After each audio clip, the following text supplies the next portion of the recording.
Bonjour à toutes et à tous, très ravi de vous retrouver fidèles au rendez-vous de votre émission dominicale Wikeko, l'émission qui décortique l'actualité socio-économique de la semaine. Vous le savez, sans aucun doute, depuis lundi dernier, les écoles et collèges ont ouvert leurs portes à la faveur de la pré-rentrée conformément au calendrier scolaire 2019-2020. Et demain, ce sera le grand jour de la reprise des classes. Une rentrée qui s'annonce dans un climat plus ou moins apaisé selon que l'on soit syndicaliste ou non. Reprise des classes, état des lieux du dialogue social et des réformes engagées, on en parle dans le décryptage avec deux confrères. Au menu du dossier de la semaine, on parle de ce phénomène qui a fait son apparition dans les années 2000 au Bénin. Ce sont entre autres les arnaqueurs du net, des escrocs utilisant des moyens virtuels pour appâter leur proie. Et de la première arnaque en ligne à nos jours, la pratique a fait du chemin au point où certains assimilent même le marketing de réseau à de l'arnaque. Mais tout ceci se fait avec de solides atouts psychologiques. L'arnaque sous toutes ses formes, on en parle avec un ingénieur des systèmes d'information. C'est donc parti pour Wikeko de ce dimanche 15 septembre 2019. Vous le savez, le premier arrêt, c'est le mini-journal, une présentation de Nadège Obiège Sani.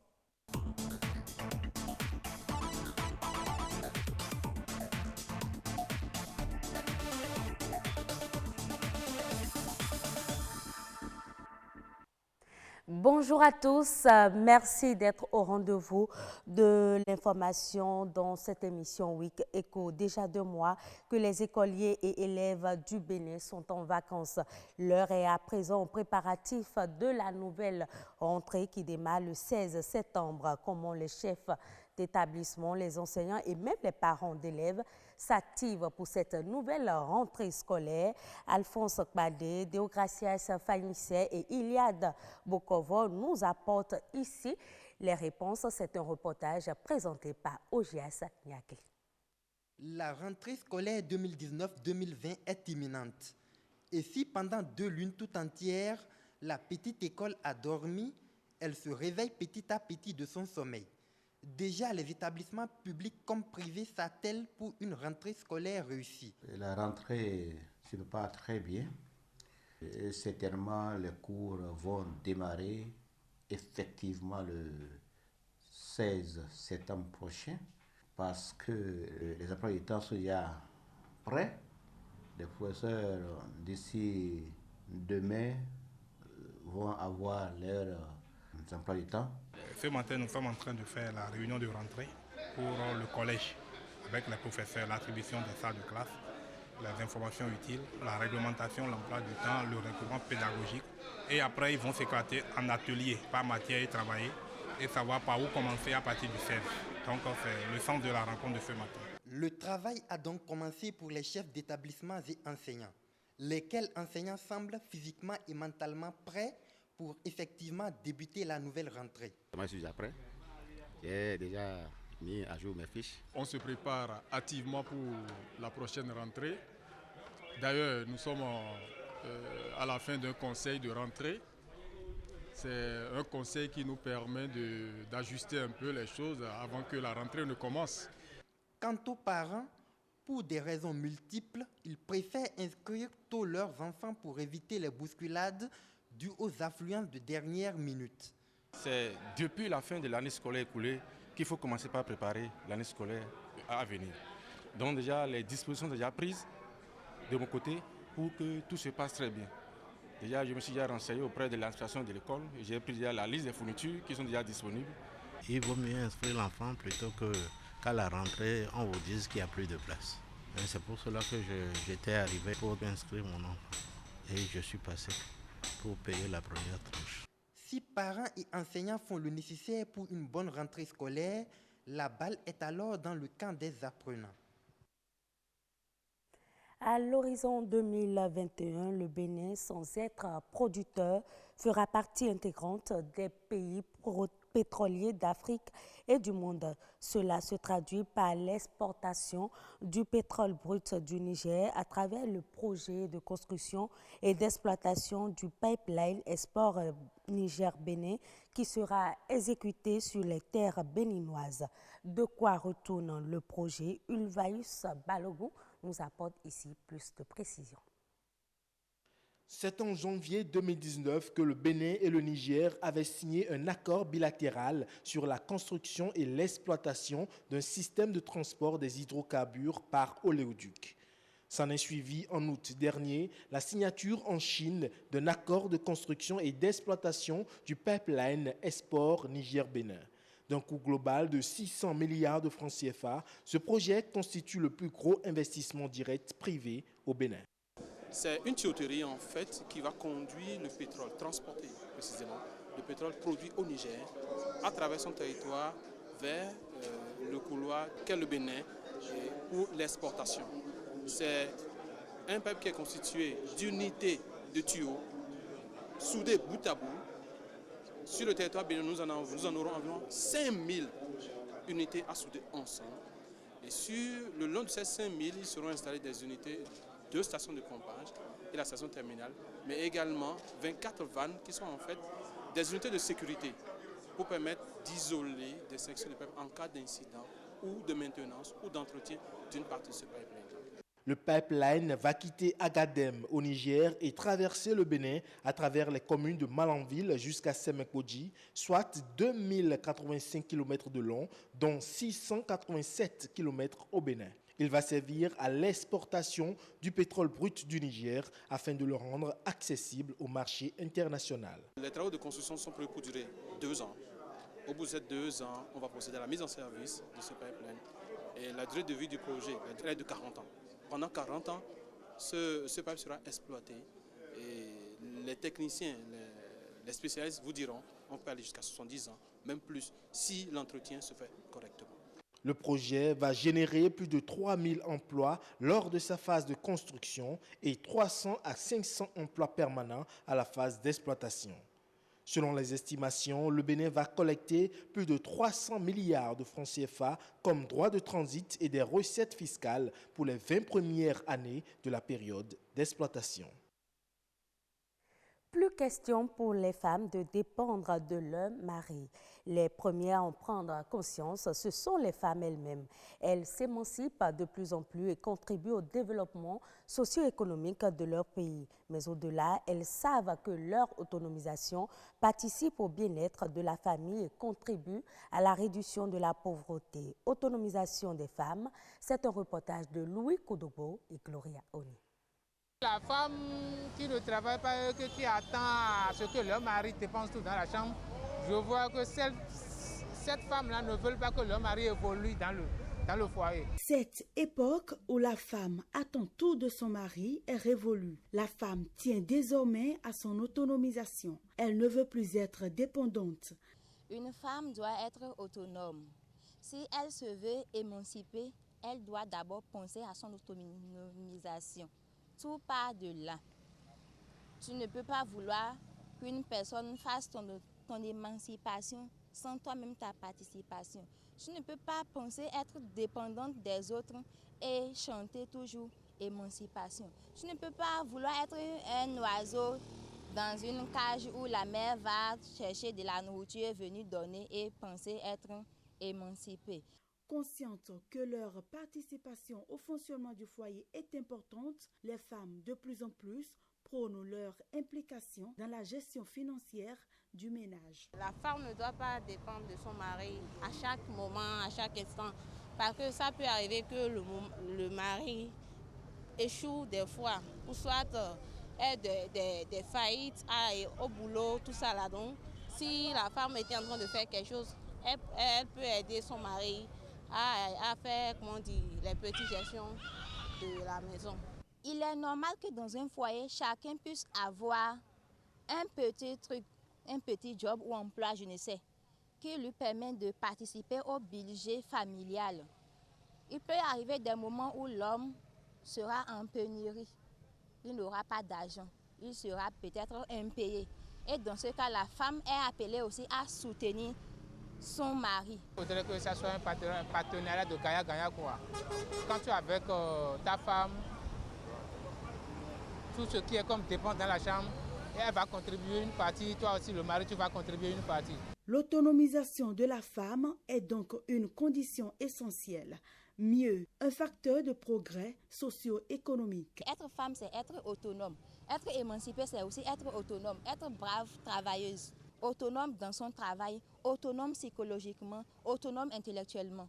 Elle a besoin de grandir, de se débattre du lot et être vraiment femme. Il ne suffit pas de dire je suis femme, mais c'est être femme. Selon une étude publiée en septembre 2018 par le site Women Entrepreneurship in Africa, 24% des femmes ont déjà créé une entreprise. Une saine émulation pour promouvoir l'autonomisation économique de la femme et son rôle dans la lutte contre la pauvreté en Afrique.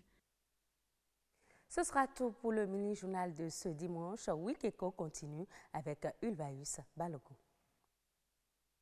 Et sans transition, on enchaîne avec la revue de presse économique. Et cette semaine, c'est Patrick Adiabodjou qui a parcouru les journaux.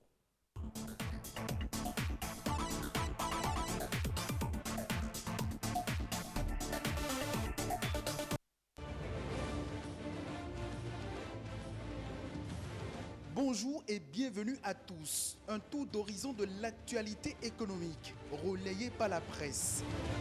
C'est un vent favorable qui souffle sur le secteur social au Bénin, ce qui fait dire au quotidien La Nation, dans sa parution du 12 septembre 2019, que le gouvernement de Patrice Talon a pris des couleurs sociales. Le journal du service public affiche à sa une, à propos, Conseil des ministres, d'importantes mesures sociales prises, des mesures qui ont trait au revêtement dans la fonction publique, des agents occasionnels, des agents contractuels de l'État, maintenus en dépit de quelques irrégularités, des agents restés au service de l'État depuis le 31 décembre 2017, mais non rémunérés, devenus formellement des agents de l'État. Le journal précise aussi que la haute portée sociale restent les mesures d'accompagnement au profit de certains agents contractuels de l'État admis à la retraite. Agriculture, le journal Bénin Intelligent placade à la une de sa publication du mercredi 11 septembre 2019. Production record de coton pour la campagne 2019-2020.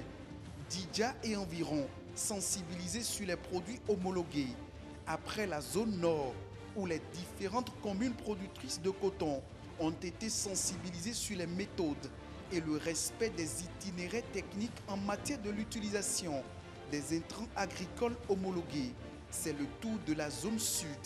Selon le journal, l'objectif visé est de réitérer le record des productions cotonnières pour la 4e année consécutive.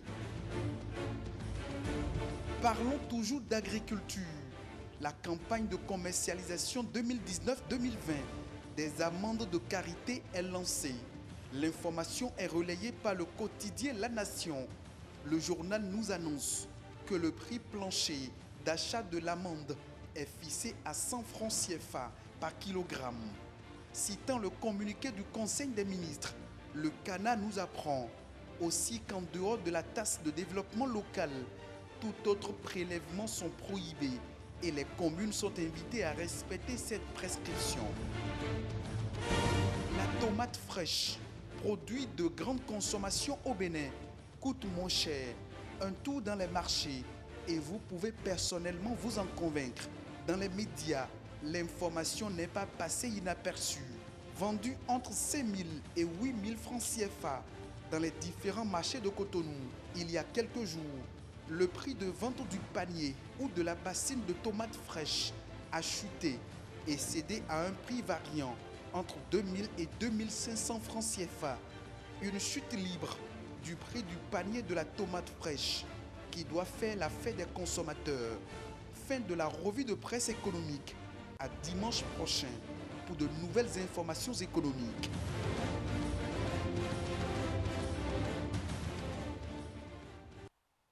Merci à vous Patrick Adjaboudjou et sans plus tarder, on fait la place au décryptage.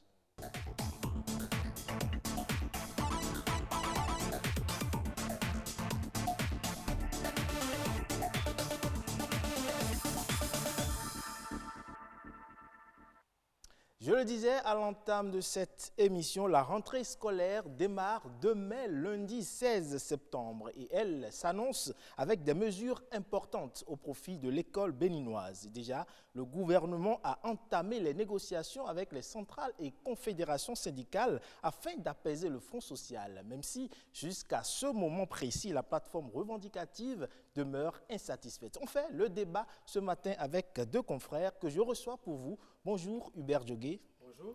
Vous êtes le Red Chef du journal L'Autre Vision. Merci de nous honorer de votre présence. C'est un plaisir. À côté de vous, je reçois Romuald Lobo, journaliste également, directeur de la rédaction de Éducation. Merci d'être là. C'est un plaisir d'être au service des téléspectateurs de BB24. Bonjour à vous, Ulvaïus Balogun. Merci beaucoup. Alors, Hubert, on va démarrer. L'année scolaire dernière, 2018-2019, s'est déroulée dans un contexte très calme. On va dire, il n'y a pas du tout eu de grève. L'année 2019, à votre avis, 2019-2020 qui s'annonce, pourra-t-elle également être une année sans heurts, sans crise sociale? Je le pense très sincèrement, puisque le droit de grève est déjà cadré. Et donc, les perturbations dont on se plaignait depuis des années, je n'ose pas croire qu'on retourne encore dans cet univers vicieux qui complique la tâche à tous les acteurs du système éducatif. Donc, l'année qui s'annonce, 2019-2020, je crois que sera une année apaisée. Seulement qu'il faut que le gouvernement tienne parole et mette en confiance les partenaires sociaux pour que non seulement dans les classes, les enseignants soient motivés à faire le travail pour lequel ils sont là, mais pour que les parents également soient sereins et qu'on ait à la fin de l'année des résultats probants. Alors, des résultats probants, Romuald, tout porte à croire que la rentrée sera vraiment apaisée parce que le gouvernement, lors des négociations déjà, a annoncé avoir mis déjà les indemnités, les frais pour la reprise, tout serait déjà prêt. Il suffit juste de démarrer la rentrée pour que chacun reçoive ses sous. Vous pensez que ça suffit largement pour apaiser le front social? Non, tout à fait. C'est important ce que vous venez de dire. Je rejoins l'analyse de mon cher ami et confrère Hubert, qui ne manque pas d'optimisme quant à cette rentrée apaisée que nous appelons de tous nos voeux. Je pense que je vais m'inscrire dans la même logique que lui pour dire qu'il y a eu un certain nombre de dispositions qui ont été prises. Il y a eu cette année le sens d'anticipation qu'il faut saluer, qu'il faut applaudir. Ce sens d'anticipation pour lequel il est à souhaiter que chaque année les choses se fassent ainsi pour prévenir éventuellement les crises au cours de l'année, parce que vous n'êtes pas sans savoir qu'il y a bientôt 10 jours, les deux ministères sous-sectoriels de l'éducation, je voudrais nommer le ministère des enseignements maternels et primaires et le ministère des enseignements secondaires techniques et de la formation professionnelle, ont tenu le conseil sectoriel de dialogue social. Ce fut respectivement, je crois, le 7 septembre dernier pour l'un et la veille pour l'autre. Et donc, je pense qu'ils ont eu quand même un creuset au cours duquel les gouvernants et les partenaires sociaux prennent langue, échangent, discutent, négocient par rapport aux différentes revendications enseignantes et arrivent à trouver un consensus, voyez-vous. Et donc, il y a eu ça, et je pense que c'est préparatoire à la rentrée. Il y a également que cette question qui a fait l'actualité tout le temps, l'évaluation diagnostique, les partenaires sociaux n'ont pas été isolés, ils ont été associés cette initiative gouvernementale qui n'était pas mauvaise en soi, il faut le rappeler. On va revenir dans les échanges sur cette question précisément, mais dites-moi, les dispositions, ce que j'ai oublié peut-être de rappeler, c'est que vous êtes le directeur de rédaction d'un journal spécialisé éducation. C'est bien cela. Voilà. Alors, je le disais, le défi d'une année apaisée est grand quand on sait qu'il y a l'éternel problème des manques d'enseignants, du manque d'enseignants, des infrastructures scolaires qui demeurent quand même. Je crois que c'est un problème qui sera corrigé au fil des années. Ce n'est pas imputable au régime en place, sans vouloir être un turiféraire du régime ou un griot du régime, mais c'est que chaque régime vient poser une pierre dans la solution intelligente et novatrice à trouver à ces problèmes qui datent de plusieurs années. Croyez-moi, ce n'est pas sous le régime de la rupture qu'il y a eu manque d'enseignants. Oui, et il y en a eu exactement, et ils en ont conscience et ils sont sans doute dans le processus de corriger, parce que même si on redéploie dans les salles de classe les aspirants enseignants qui meublent aujourd'hui la base de données, et puis lorsqu'on redéploie dans les salles de classe où on reverse les ACE évalués et tout, ça ne règle pas le problème de pénurie en personnel d'encadrement. Et il faut saluer, il ne faut pas l'oublier, qu'il y a un effort colossal qui a été fait en la matière sous le président Boni Yahi, qui a suffisamment recruté. Et lorsque vous voyez la masse salariale aujourd'hui au Bénin par rapport au personnel, mais vous comprenez que l'éducation absorbe une grosse partie. Donc des efforts sont faits et ces efforts ont été poursuivis.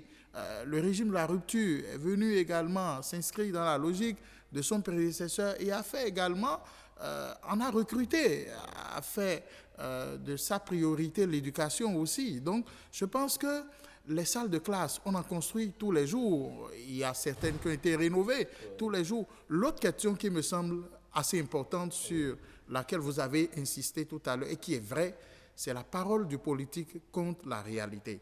C'est vrai qu'au cours de la conférence de presse du mercredi dernier, les ministres ont rassuré que les subventions ont été déjà envoyées et que les primes de rentrée, primes de tout ce que vous savez, motivation, rentrée, déplacement, tout est positionné. Mais est-ce qu'effectivement c'est le cas? Est-ce que les enseignants ont touché ces différentes primes-là? C'est là le gros problème, parce que entre l'annonce, et si l'annonce se révélait un canular, je ne pense pas que la rentrée serait effective. Alors, et notre vœu, c'est que la rentrée soit effective et que les 36 semaines régulières de cours qui constituent, à partir desquelles on peut valider l'année, que dès le premier jour de la rentrée, que le public notamment commence au même titre que le privé qui démarre les cours sous les chapeaux de roue. Il ne faudrait pas que ce soit de petits problèmes de primes, d'argent, de ci ou de ça, qui retardent l'effectivité de la rentrée. Alors Hubert, ce problème est éternel, hein, le problème des paiements de primes, des indemnités de reprise. Oui, mais je crois que dans la semaine, beaucoup de professeurs, beaucoup d'enseignants, j'allais dire, m'ont quand même confié qu'ils ont effectivement touché leur prime de rentrée. Et donc ce problème est en train d'être résolu et je crois que les derniers, je ne suis pas au ministère, je ne suis non plus un turiféraire du régime en place, mais je pense quand même que à l'allure où les choses évoluent, les derniers pourraient quand même être réglés cette semaine qui est la semaine de la rentrée. Je crois que le problème sera réglé.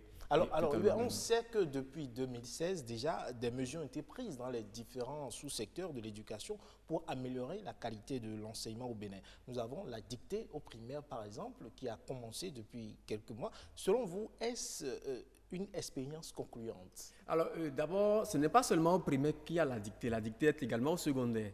Puisque nous avons eu la grâce de faire un CAPES en français. Et nous enseignons le français. Et donc, la dictée, c'est une matière fondamentale. Tous les problèmes que nous avons aujourd'hui en français qui déteignent sur les autres matières partent de là. Il faut que l'enfant sache bien orthographier les mots, sache et les classes grammaticales des mots, sache comment utiliser les mots et comment les contextualiser pour comprendre même les situations d'évaluation afin d'obtenir le résultat au finish. Or, toutes les unités d'enseignement sont déroulées en français lorsque nous sommes au primaire. Et si l'enfant ne maîtrise pas le français, il va de soi qu'il ait des problèmes dans toutes les autres matières, en mathématiques et tout ça. Vous voyez, donc la dictée, le retour de la dictée est à saluer. Et maintenant, il reste l'accompagnement qu'il faut au niveau des acteurs même pour que ce travail-là puisse produire le résultat escompté. On sait qu'il y a des enseignants aussi qui ont des niveaux, oui, ça, il n'en manque pas. Dans tous les secteurs d'ailleurs, vous n'aurez pas tous les acteurs excellents. Il y a quand même quelques brebis galeuses qui quand même, bon, je ne voudrais pas dire galeuses, mais brebis impropres qui quand même discréditent la qualité même de tout ce qui est fait. Et bon, dans l'enseignement également, il y en a. Mais ce qui est également à saluer, et je voudrais aller dans la même direction que mon confrère Romuald, c'est qu'il y a également le recrutement des inspecteurs qui est en cours. Et ça va corriger beaucoup de choses. Vous savez que les inspecteurs sont les formateurs des formateurs, alors qu'ils en manquaient de façon vertigineuse dans le système. Mais c'est à encourager. Et je crois que cela va permettre quand même de faire des remises à niveau comme cela se doit pour que les travaux soient quand même bien dirigés au niveau non seulement des enseignants, mais également des établissements. Les visites de classe, les visites dans les classes, et ainsi de suite, pourraient quand même corriger beaucoup de choses. Vous voyez, donc si vous voyez des collèges où il y a vraiment de problèmes, c'est les collèges publics. Puisque les collèges privés, ne se fait pas comme cela se doit. Parce que, bon, les gens n'ont pas la rigueur qu'il faut au travail. Et comme on n'a pas beaucoup d'inspecteurs, on n'a pas beaucoup de conseils pédagogiques, on ne peut rien exiger. Pour les suivre, c'est un problème. Alors, on parle toujours des mesures, de ces réformes-là qui ont été enclenchées par le gouvernement. On annonce la fusion des classes dans l'enseignement primaire public. Je crois que les ministres ont annoncé ça. Et cette mesure est censée améliorer les conditions de travail. Oui, c'est bien le cas. Vous savez, aujourd'hui, il y a un seuil. Un seuil, c'est-à-dire 1 mètre pour 50 élèves qui est admis. C'est ce que nous appelons éducation de qualité fondamentale. Et donc, EQF, qu'il faut respecter. C'est un ratio qu'il faut respecter, à savoir un enseignant pour 50 élèves. Mais dans certaines salles de classe, vous avez des enseignants qui sont en sous-effectif. Vous avez un enseignant, par exemple, pour 17 ou 30 élèves. Donc, il y a un gap de 20. Donc, qui n'atteint pas le seuil, en réalité, le ratio admis. Et donc, est-ce qu'il faut continuer par sous-employer les enseignants? C'est pour ça que je rapporte les explications. Je ne veux pas être... Je ne suis pas le griot, le turiféraire du régime sur ce plateau, mais je rapporte les propos du ministre de l'enseignement maternel et primaire qui ne manquent pas de pertinence parce qu'il y a un norme qu'il faut respecter. Et c'est ça qui a conduit à la fusion des écoles. Lorsque vous avez, par exemple, à la fusion des salles de classe, lorsque vous avez les complexes scolaires qui ont plusieurs groupes, vous avez le groupe A, le groupe B, le groupe C, et que dans le groupe A, par exemple, vous avez 20, un maître qui encadre 20 élèves au CI. Dans le groupe B... Mais l'idéal n'est pas qu'on ait moins d'élèves ou les professeurs, on a un seul enseignant. 20, c'est pas petit. 50, c'est beaucoup, non? Non. Comment est-ce qu'il va suivre ces 50 élèves chacun? Mais ce n'est pas de l'invention, c'est ce que je vous dis. Ce sont les concepteurs, les planificateurs, les concepteurs des programmes qui ont fixé cette norme-là. Et c'est un ratio à respecter. Lorsque, par exemple, vous prenez dans une école, un complexe scolaire qui a 3 groupes, vous avez le premier groupe A, B et C. Et donc, vous avez un maître qui encadre 22 élèves. Au CI, par exemple, au CP, vous en avez 18. 22 plus 18, ça ne fait pas 50. Donc, c'est ce qui a amené les autorités, sans doute, à aller à la fusion pour effectivement correctement employer les enseignants dans ces classes-là qui, initialement, antérieurement, étaient sous-employés. Lorsque vous avez, par exemple, cette réforme, je pense que ce n'est pas une réforme à jeter à la poubelle. C'est une réforme qui participe de l'amélioration de la qualité de l'offre éducative, qui amène l'enseignant à vraiment avoir l'effectif qu'il faut conformément aux normes prescrites par le QF. Lorsqu'il y a d'autres réformes, par exemple, il y a beaucoup d'autres. Il a cité par exemple le recrutement des inspecteurs. Il y avait un problème là, à ce niveau, par rapport au code d'encadrement qu'il fallait corriger. Il y a que cette année-là, au secondaire, il n'y a plus de registre ouvert pour enregistrer les professeurs vacataires que nous appelons honoraires. Il a été décidé cette année, par exemple, de pouvoir, donc, dans les salles de classe, les enseignants qui ont le profil, qui ont les prérequis pour enseigner et pour lesquels le test aux aspirants de métier, aux aspirants au métier d'enseignant a été concluant et organisé il n'y a pas longtemps en 2 phases. Donc, ce sont ceux-là, désormais, qui sont allés passer les tests. Et pour la plupart de ceux-là qui sont allés passer les tests, vous y trouverez des enseignants vacataires qui ont saisi cette chance-là pour aller passer les tests d'aspirants au métier d'enseignant. Il y en a beaucoup qui ont été admis. Donc, c'est eux qui vont remplacer désormais dans les salles de classe ceux que nous avions connus sous le nom d'enseignants vacataires. Et ils auront un contrat en bonne et due forme, plus un contrat d'1 heure ou de 2 heures de vacation, mais un contrat d'1 an. Alors tout ça, c'est bien pour l'État, mais l'autre réforme qui quand même cause un peu de tollé, c'est notamment dans le supérieur, la fermeture des écoles, de beaucoup d'écoles privées aujourd'hui, et on se retrouve avec beaucoup d'étudiants qui ne pourront pas tous être absorbés par les universités nationales. Bon, là, je pense qu'il y avait, à ce niveau-là, il y a beaucoup à dire. Et je pense qu'on n'a vraiment plus beaucoup de temps pour parler de tout ça. Mais ce qui est heureux et qui est à saluer à nouveau, il y a que la nouvelle ministre de l'enseignement supérieur et de la recherche scientifique, le professeur Eleonore Ladékan-Yahi, est revenu corriger la copie de son prédécesseur, je dirais en griffe. Oui, je dirais en griffe. Simplement parce qu'elle a accordé un moratoire de quelques jours, je crois jusqu'au 20.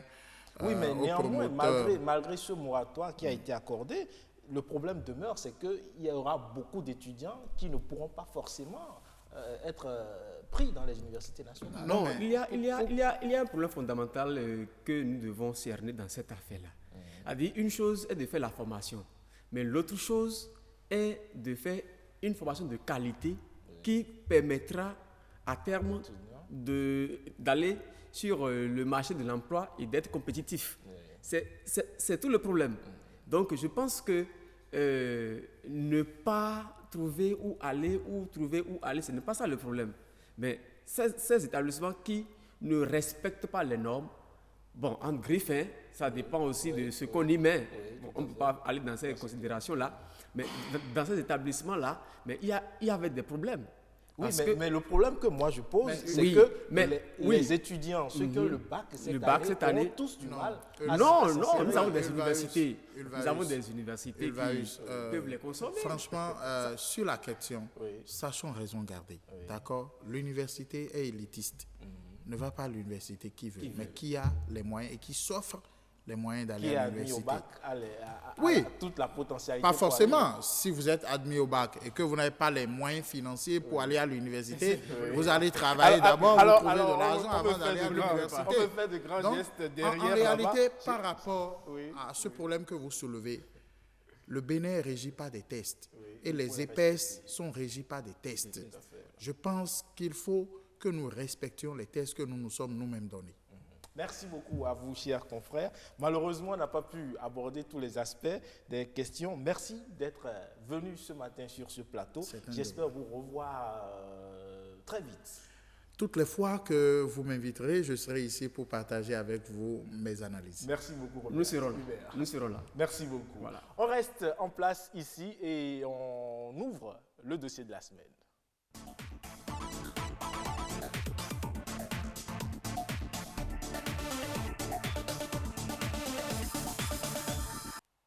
Lorsqu'il s'agit de trouver un bon plan pour gagner de l'argent, eh bien, les escrocs et les arnaqueurs rivalisent d'imagination. Arnaque par email, par appel téléphonique, par usurpation d'identité sur les réseaux sociaux. La liste n'est pas du tout exhaustive et ne pourra d'ailleurs jamais l'être parce que les escrocs ont l'imagination facile. Comment les repérer et comment s'en protéger? C'est de cela qu'on parle dans le dossier de la semaine. Mais avant, suivons cet élément. C'est comme un parrain qui est quelque part en haut et qui mobilise des vendeurs qui ne sont pas des sociétés, qui n'ont aucun agrément auprès desquels vous achetez en prenant tout le risque qui est lié, mais qui lui permettent à lui de ne pas faire de la publicité, de ne pas investir son argent dans du marketing, dans de la communication, mais quand même d'avoir des clients qui achètent chez lui à des milliers de kilomètres. Si tu parraines une personne, genre tu trouves une personne qui s'inscrit, ça dépend du pack que la personne va prendre. Si la personne prend également le pack de 100 000, tu auras 3 500 sur cette personne, ainsi de suite. Et c'est toc toc, c'est en même temps quoi. Il ne peut pas s'agir d'une arnaque puisqu'il s'agit de contrats qui se passent entre un vendeur, un acheteur et des intermédiaires de vente. Mais le consommateur final, il n'en tire aucun profit parce que le coût auquel le produit lui est vendu, c'est un coût qui prend en compte tout ce que chaque maillon de la chaîne gagne jusqu'au parrain. Lorsque maintenant des gens viennent pour dire voilà, tu vas faire du trading en ligne, tu vas gagner de l'argent, là, il faut faire un peu plus attention. J'ai commencé avec Cash-Me System.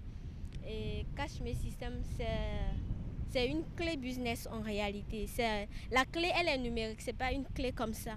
La clé, elle est numérique. J'ai acheté la clé, c'était à 17 500. C'est une poignée de personnes qui poussent d'autres à convaincre leurs parents ou amis pour gagner tel montant ou tel bien matériel. Un jeu d'escroquerie apprécié malheureusement par beaucoup de personnes. Ignorantes, la population se rue vers ce système comme ICC Service. Et on a même vu également des gens qui, à la fin, ont eu les fameux véhicules, les fameux voyages sur l'Inde, la Chine ou quelque part. Ce n'est pas un raccourci vers la richesse. Il faut qu'ils comprennent ça. Ensuite, non, en soi, ce n'est pas de l'escroquerie, à mon sens. Et voilà, vous l'avez compris, on parle de l'arnaque sous toutes ses formes avec notre invité. Il a nom Noah Agbafa Padonou et il est ingénieur des systèmes d'information. Bonjour, monsieur Agbafa Padonou. Bonjour, Vaus. Merci d'être là avec nous ce matin. C'est un plaisir. Vous êtes un habitué de ce plateau. Merci. Merci beaucoup. Et pour conduire cet entretien, je suis avec Patrick Adiagodjou. Bonjour, Patrick. Bonjour, Vaus Malou. Alors, Patrick, dites-nous tout. C'est bien. Bonjour, chers téléspectateurs. S'il existe un domaine dans lequel le nombre d'arnaques ne faiblit pas, c'est bel et bien l'Internet. Beaucoup d'individus sont passés maîtres dans l'art de l'escroquerie. Avec notre personne ressource, Noah Agbafa Padonou, dites-nous comment appelle-t-on cette pratique que certaines personnes utilisent en faisant recours au TIC pour escroquer. TIC, vous parlez de TIC escroquerie. Oui. On parlera alors de cyber-escroquerie. C'est ce que nous appelons cyber-délinquance, c'est ce que nous appelons cyber-arnaque, c'est ce qu'on appelle ordinairement gaiement. Voilà. Et dites-nous, quand on va plus en détail, les différents modes d'arnaque. Vous savez, d'abord, quand nous parlons de cyber-arnaque, le code, puisque le Bénin aujourd'hui est régi, tout ce domaine du numérique aujourd'hui est régi par le code, par la loi 2018-20 portant code du numérique au Bénin, mais qui est renforcé déjà par le code de l'information et de la communication. Et nous avons le code pénal qui encadre tout le domaine pénal, tout le domaine judiciaire du monde du numérique au Bénin. Vous comprenez que même le code du numérique, en son article 566, définit clairement ce que nous appelons cyber-arnaque. Je vous cite, le code dit que c'est quiconque, le cyber-arnaqueur, le code définit qui est cyber-arnaqueur, et dit que c'est quiconque, soit en faisant soit en faisant usage de faux noms ou de fausses qualités, soit en employant des manœuvres frauduleuses quelconques, se faisant remettre ou délivrer des biens et valeurs par le biais d'un système informatique ou d'un réseau de communication électronique et par l'un de ces moyens, escroquer tout ou partie de la fortune d'autrui. Et celui-là, on définit maintenant la peine. Donc c'est ça en réalité le cyberarnaqueur, c'est celui qui peut prendre les outils TIC pour arnaquer, soit au travers, soit avec, soit cela c'est juste que cela c'est de passerelle. Donc ce n'est pas les TIC qui constituent le problème, mais c'est l'acte commis qui constitue le problème, qui constitue même l'ANAC. Mais l'ANAC ici, l'escroquerie ici, se fait au travers d'un outil TIC. Très bien. Et la liste n'est pas exhaustive et ne pourra jamais l'être. Uvaïs Balogun l'a dit et je l'appuie. Il y a l'escroquerie à la loterie, l'escroquerie à la nigériane, il y a même l'escroquerie à l'offre d'emploi, le kidnapping de disques durs, beaucoup d'autres, l'hameçonnage. Est-ce que vous connaissez d'autres escroqueries qui sont escroqueries via Internet? Lorsque nous parlons d'escroquerie via Internet, la forme, la commune que nous avons au Bénin la plus usitée, que c'est la forme 419. 419 pour dire la forme 419. Quand je vous parle de 419, ça vous tire tout de suite les cheveux. C'est juste l'article 419, l'article qui punit cette forme d'escroquerie dans le code pénal nigérien, qu'on appelle l'article 419. C'est cette forme d'escroquerie punie par le code 419 que nous retrouvons au Bénin. Cela passe généralement par les réseaux sociaux. Au début, c'était beaucoup plus par le code postal. On vous envoie des courriers et on vous propose des biens très alléchants, on vous fait des propositions très alléchantes. Et lorsqu'on répond à ces propositions, on commence par vous soutirer un peu d'argent chaque fois. Donc cette forme, très tôt, d'autres personnes ils sont venues ici, ils ont appris cela à nos frères et la forme a évolué. Aujourd'hui, on remarque principalement 4 formes d'arnaque au Bénin aujourd'hui. Je ne parle pas encore des arnaques véritablement pointues où on peut voler un disque dur, mais les arnaques communes, où même le petit qui a quitté les bancs, qui est en 5e, qui est en 4e, qui se s'est fait déscolariser parce qu'il veut le gain rapide, facile. Aujourd'hui, nous retrouvons pratiquement 4 formes. La première forme, c'est quelqu'un qui vous dit qu'il possède une forte somme d'argent de plusieurs millions, peut-être qu'il a hérité cela, ou vous dit qu'il a des comptes, il a hérité, il a trouvé un compte peut-être d'un parent qui est tombé en déchéance. Il vous dit par exemple qu'il y a des fonds qui sont placés à l'extérieur, qu'il veut récupérer, il va faire passer cela par vous, et dès qu'il vous le dit c'est une proposition il vous dit d'accord, votre compte en banque qui va vous envoyer l'argent, et après dès que vous allez recevoir, il vous donnera une partie. Vous croyez en cela et quelques jours après, il commence par vous dire que la banque de l'autre côté lui crée des problèmes. Est-ce que vous pouvez envoyer 100 000? Est-ce que vous pouvez envoyer 200 000? Donc, il vous met tout simplement en haleine. Il vous escroque chaque matin parce que vous espérez gagner cette grosse somme. Voilà une première forme. La deuxième forme, c'est l'arnaque à la loterie. On vous appelle, on vous dit que vous avez gagné à la loterie. On vous dit, écoutez, on vous dit même que tel réseau vous a tiré au choix et que vous avez gagné, et puisque vous avez gagné d'aller dans un point de réseau GSM et arriver là-bas de dire que vous avez transféré de l'argent, vous croyez en cela, vous allez là-bas, on vous donne un numéro, aussitôt que vous mettez votre code PIN, ils peuvent récupérer votre code PIN. Ou tout simplement, on vous dit, au début, ils ne récupèrent pas votre code PIN, ils vous disent tout simplement, oui, tapez tel numéro et vous tapez 125 star dièse. Dès que vous finissez de taper, ça vous dit automatiquement donnez votre code PIN. Dès que vous donnez le code PIN, c'est que vous avez transféré alors tout votre argent, tout ce que vous avez comme avoir sur votre mobile, vous l'envoyez automatiquement de l'autre côté. Voilà une forme où ils vous disent tout simplement arriver là-bas de dire que vous avez gagné. Vous voulez transférer 150 000.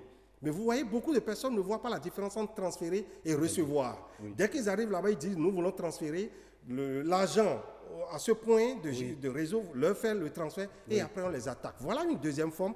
Une troisième forme, on vous dit tout simplement, il y a l'emploi. Oui, mais à ce niveau, c'est des 4 SIM que ces individus utilisent. Tout à fait, c'est des 4 SIM qu'ils utilisent.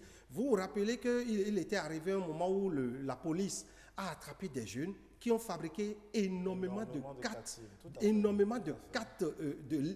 LEPI. Oui. Ils en sont capables. Ils trouvent toujours des moyens pour trouver des cartes, surtout avec les cartes LEPI qu'ils falsifient. Ils savent qu'ils n'iront pas voter avec. Et comme c'est juste des impressions qu'on fait dessus, ils font des impressions sur ces cartes, ils vont à un guichet, ils achètent tout simplement et on met ces faux noms dessus. Puis on ne demande pas, c'est généralement avec la carte LEPI qu'ils le font aujourd'hui. Ils savent qu'ils ne viendront pas voter, donc personne ne viendra demander est-ce que ce nom-là existe. Vous voyez, donc ça leur permet d'acheter alors les 4 SIM. Et quand ils achètent la 4 SIM, dès que vous allez au réseau et vous dites, vous trouverez le nom, mais on ne vous trouvera jamais la personne. Vous voyez, on ne vous trouvera jamais la personne. L'autre forme, c'est l'emploi. On vous dit qu'il y a un emploi et vous vous soumissionnez et après on vous dit, oui, il faut payer tel montant. On commence par vous attirer, par vous soutirer des sous. Chaque jour, un pauvre, un étudiant qui a fini les classes, mais c'est plutôt lui qu'on escroque encore. Vous voyez, il y a l'autre forme, c'est les rencontres. Il se fait passer pour une femme. Oui, même il peut se faire passer pour un homme pour escroquer une femme. Il vous dit oui. Et vous savez, il y a des logiciels qu'on peut mettre sur téléphone portable. Et quand je vous parle, vous n'allez entendre que la voix d'une femme. Et on choisit une très belle voix. Le profil d'une très belle femme. On vous met la photo et on vous appelle.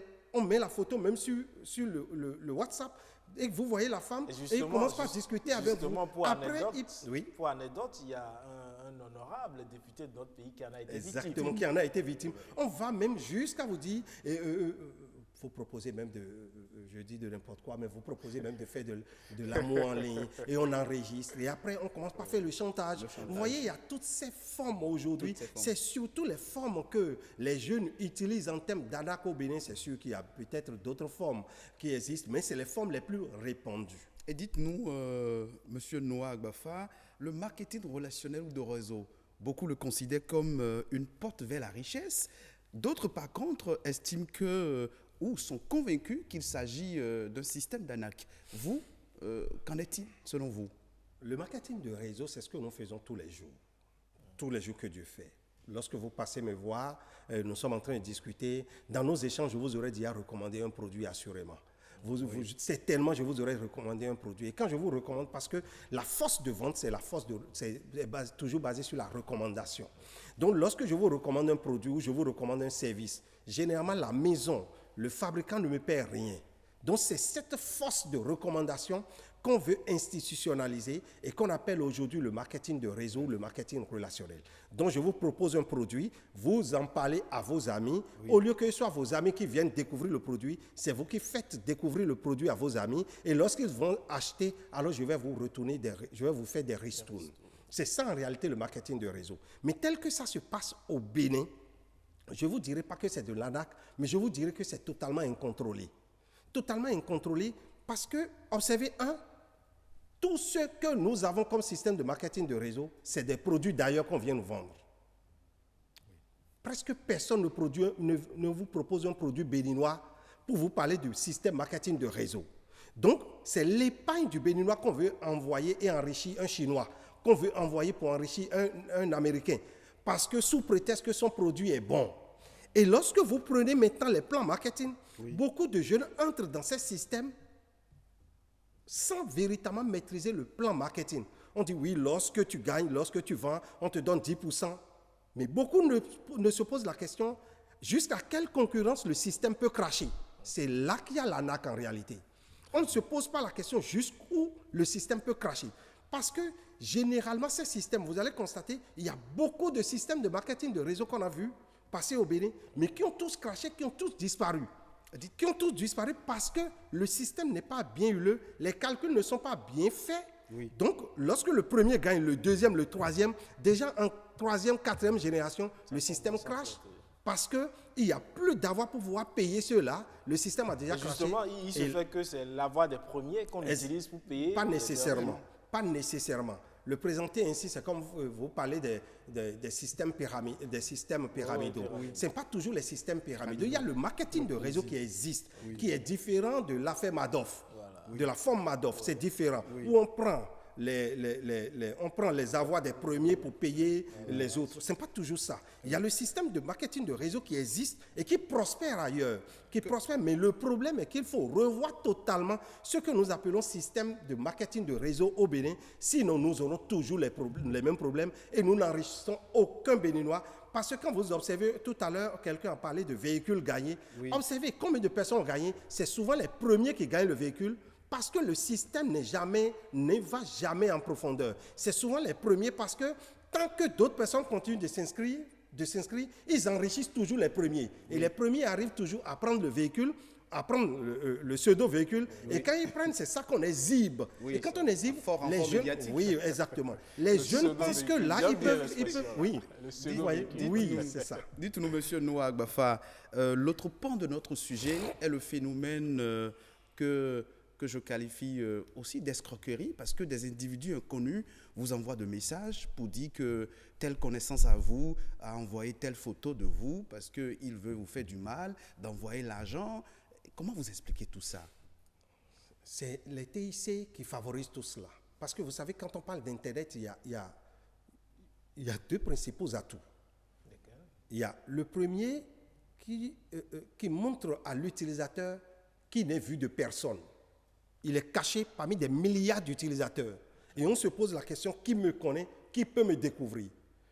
Le deuxième facteur, c'est le facteur d'ambiguïté dans le temps et dans l'espace. Il se dit, lorsque je suis en train d'arnaquer, personne ne sait même de quel point je suis en train de l'arnaquer. Donc, est-ce que je suis régi par le Bénin ou je suis régi par la France, je suis régi par quel pays? Presque personne ne le sait. Parce qu'aujourd'hui, avec les TIC, on bénéficie d'une certaine forme d'ambiguïté dans le temps et dans l'espace. Et cela encourage alors le jeune, le cybercriminel, à dire, d'accord, écoute, j'ai trouvé ta photo. J'ai remis, il y a quelqu'un qui a remis. Mais vous-même, vous y croyez. Comprenez que celui qui y croit est lui-même déjà répréhensible. C'est que lui-même se reproche déjà quelque chose. C'est que lui-même sait que quelqu'un peut l'attaquer. Sinon, c'est trop facile. Mais quand on est dans une société où on peut vous nuire à tout moment, on peut y croire. Posez-lui la question, mais il ne suffit pas de vous dire on a trouvé votre photo chez un guérisseur pour que vous envoyez l'argent, non? Ce n'est pas trop facile, ça? Est-ce que ce n'est pas trop facile? Lorsqu'on vous dit qu'on a tiré votre numéro, est-ce qu'en temps vous avez joué à une loterie? Donc, comprenez que l'arnaqueur profite toujours du lacisme ou de la cupidité de sa victime. Parce qu'entre-temps, il a fait des enquêtes sur vous. Et oui, généralement, qu'est-ce qu'ils font? Ils vont sur Facebook, ils retrouvent les profils, il peut savoir que oui, Ulvaeus est à l'OETB, Ulvaeus est journaliste, il a pratiquement tel âge, il a un bon profil, il a des éléments sur son profil. Et quand il l'appelle, il dit bonjour monsieur Balogun Ulvaeus, il l'appelle même de son nom parce qu'il a déjà eu des informations et lui propose quelque chose qui va généralement dans le sens de ses activités. Tout de suite, la victime est rassurée. Il dit oui, ça veut dire que c'est quelqu'un qui me connaît. Moi, j'ai eu des gens qui m'ont appelé, qui m'ont dit oui, qu'ils ont été mon étudiant sur le campus. Mais c'est normal, c'est parce qu'il a su que oui, celui-ci donne les cours. Et donc, dès qu'il a identifié que alors il peut aller. Après, il me dit oui, Artemisia, c'est généralement le produit qu'il propose. Donc, lorsqu'on vous propose cela et tout de suite, vous n'avez pas vu le produit, et vous croyez si facilement à la proposition mirobolante qu'il vous a faite, c'est qu'il veut profiter en réalité de votre cupidité. Ça veut dire que vous-même, vous êtes plus porté vers le gain facile.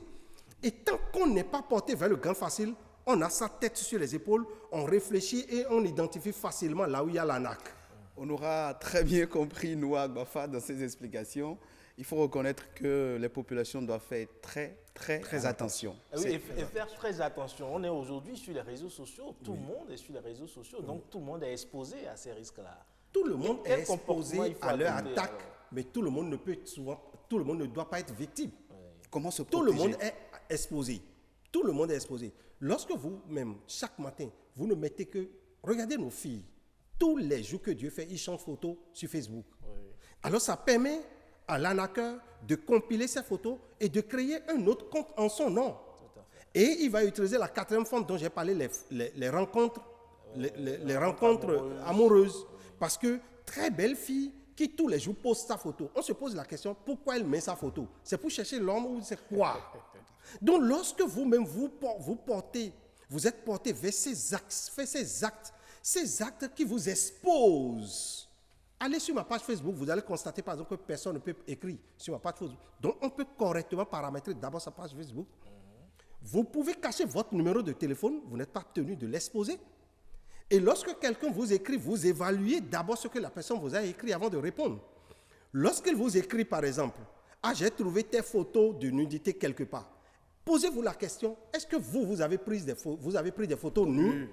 Vous ne vous posez pas la question et tout de suite, il vous propose un lien, vous dit cliquez dessus, vous irez voir les photos. Mais dès que vous cliquez, il récupère automatiquement votre mot de passe et votre compte.